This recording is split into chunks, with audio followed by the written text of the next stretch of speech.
Attorney Grievance Commission when various lawyers in the state of Maryland, I believe, wholeheartedly violated their ethics law by not telling me, number one, that she was the attorney that represents the University of Maryland, Baltimore County, specifically through the Attorney General's office.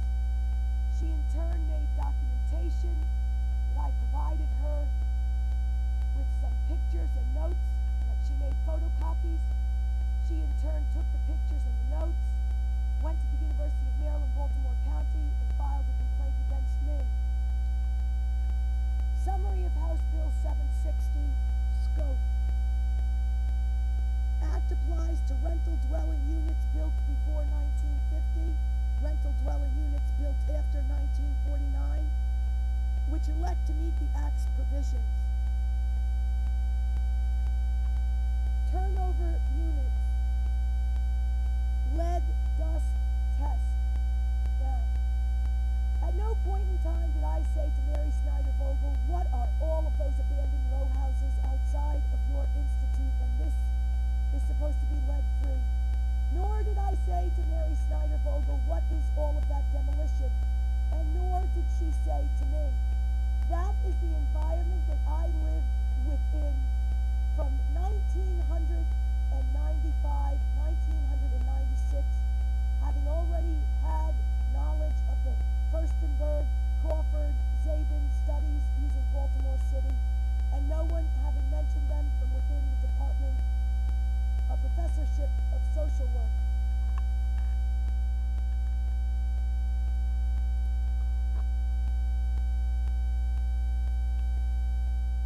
In all of my concerns with the amount of phone calls that I placed to the Attorney Grievance Commission,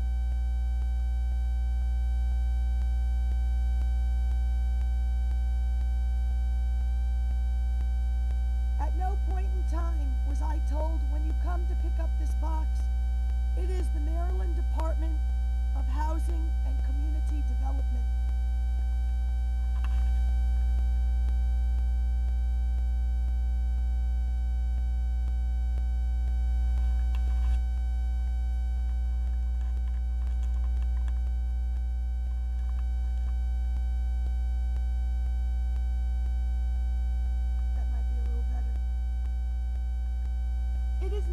To live one's life driving independently 400 miles and then taking pictures to say, yes, it was me, that's my shadow, measure it.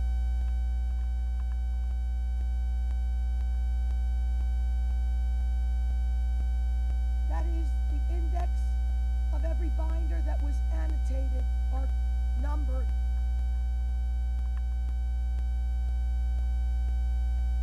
That is the empty box. Those are binders behind there. And it is www.dhcd.state.maryland 1-800-756-0119. Let this be clearly understood. Number one, there really isn't a stupid bone inside my body.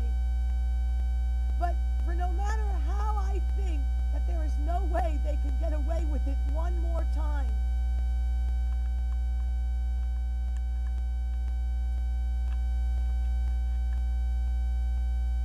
you return to me the binders that I sent to you sealed.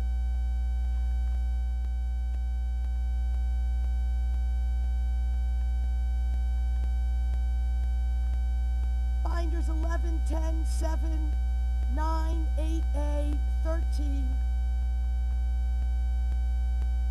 with the index to the entire contents of all the binders.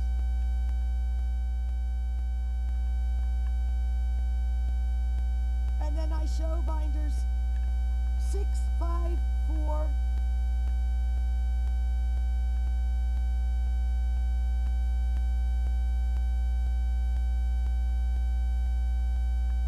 10, 11, 7.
Hey, trust me, there is a photograph with all of those binders inside the trunk of my rent-a-car.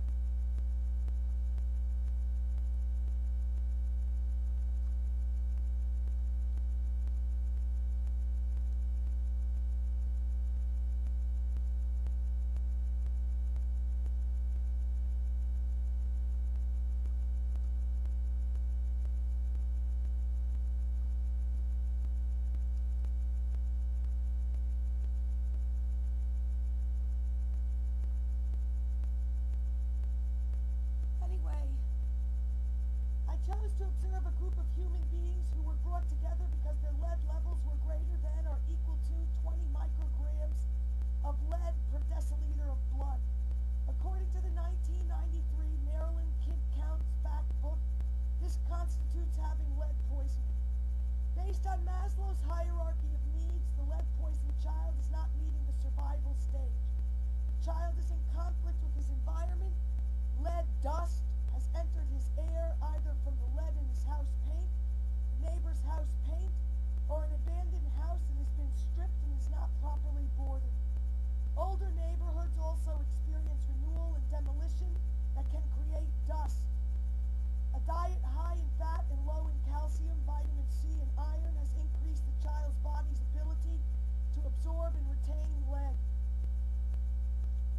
Food can also be contaminated by the soil. Storing in cans or preparing foods without washing your hands, lead can enter water through plumbing and lead solvent. Breathing lead dust while sleeping is almost unavoidable. An old home with lead paint becomes a child's enemy. The issue of lead poison caused by lead dust and soil cannot be solved by the family system alone. According to the Coalition for a Lead-Safe Environment, there are 300,000 lead-based homes in Baltimore City. Conditions are more hazardous in blighted areas because you are dealing with deteriorated homes with chipped and peeling paint and abandoned dwellings that are close together, sometimes even in rows. These are the issues that should be addressed by the Housing Department, a community system. Such ends ADAHMAN1907.